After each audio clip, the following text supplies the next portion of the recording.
The museum opened in 1998 and hosts the collection of Eric and Salome Esoteric.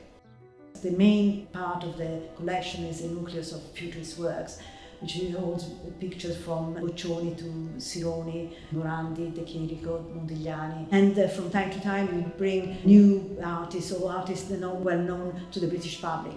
And Luigi Pericle is perfect because he had a quite important following and he was famous in Britain in the 1960s.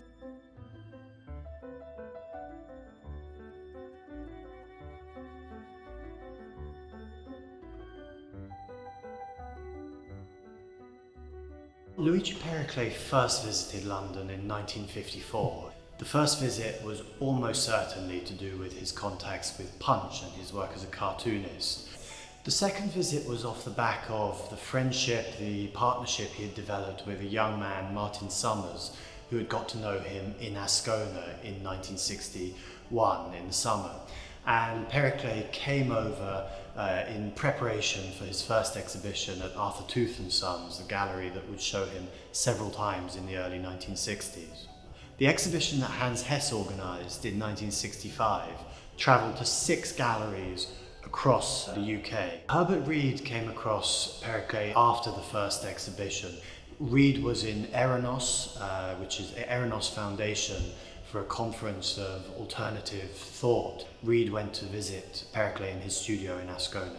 Herbert Reed was a hugely influential critic, curator, really tastemaker and thought leader in the 1950s and 60s in terms of judging which art was the art to be prioritized at the time. But Reed had huge esoteric interests and knowledge. When he saw Pericle's paintings, he wrote about the spiritually informed nature of these paintings, that Pericle was able to see something beyond the everyday.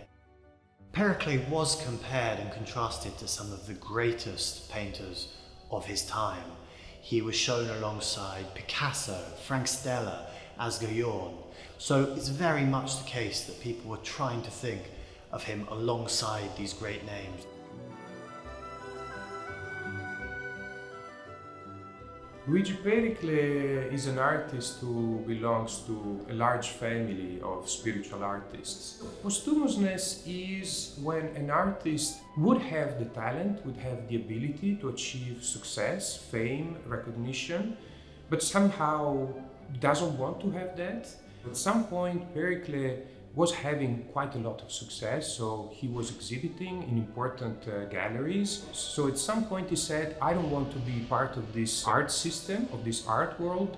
Money is not the most important thing, is not what I am after. So he said, no, from now on, I'm going to do this in my own way. So basically he decided to be at home and to work on his paintings by himself. He arrived before my family in this house in Ascona up on the hill of Monte Verità, and he was the neighbor, but not the guy that you see every day, because he spent a very secluded life, like in a retreat. We wanted to buy the house because it is near my hotel, but we have no clue about the content of the house. We was completely amazed and surprised by finding this painting of Luigi Pericle inside. And in the library we find the book of Hans-Joachim Müller, and was a catalogue of Peter G. Steckening collection with Manet, Monet, Gauguin, Pissarro. Everybody was there, and Luigi Pericle too. So we were astonished. I called my wife, listen, we have an history, we have something very, very peculiar. It must be discovered. Then I continued searching in the house, and I found the correspondence with the exposition in London at Tooth Gallery. Nobody knew him anymore because he stayed 50 years without exposing, without selling. So we were in front of a rediscovery of somebody that was considered in the 60s a star. He changed my life the first time because he said to me to study philosophy and Buddhism and Zen and so on. So the first time was a spiritual direction that he made me take. And the second time when I discovered the content of the house, now my responsibility is to let the world discover the work of Luigi Pericle.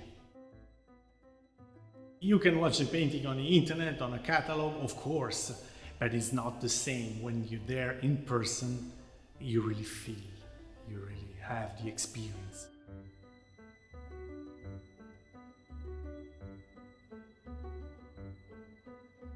It is certainly not a coincidence that Pericle settled at Monte Verità and started his reclusive life and lived like a sort of magic hermit. This unique cultural environment became at the beginning of 20th century a fundamental reference for philosophers, poets and psychologists.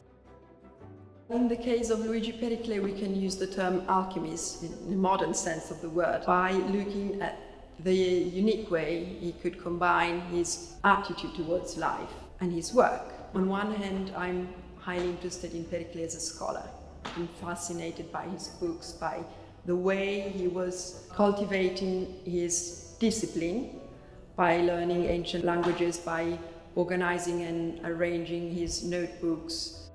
I'm fascinated by his method towards learning, and on the other hand, I'm fascinated by his figure linked to witchcraft and wisdom. He possessed magic skills which he combined perfectly with grace and balance, with his more intellectual attitude towards life as a knowledge of the outer world and of the inner dimension of every single person.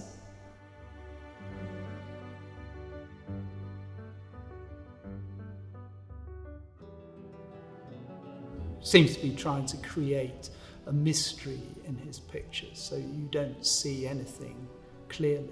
He does a sort of technical trick. When you see them reproduced in catalogues and online, you think that these are very densely textured works, but when you see them, the surface is like a membrane, or they're almost like watercolours. There is no texture at all. Conservators have been slightly baffled by how he achieved these sort of seamless surfaces and have wondered, whether he used spatulas, knives, rags to manipulate the paint. Pericle wants people to spend time with his works, and he doesn't want them to just immediately understand them. And this is in line with spiritual processes. With mysticism, you have a structured ascent to either the Godhead or the spiritual entity that you worship. There's no clear route into his paintings, but he wants a sort of gradual process of unravelling. When we entered the house, this painting was hanging on the wall, and we wrote in a letter of Luigi Pericle that he was used to let the last painted work hanging there. So we suppose this was the last painting that he did. There is no date, no signature, no title.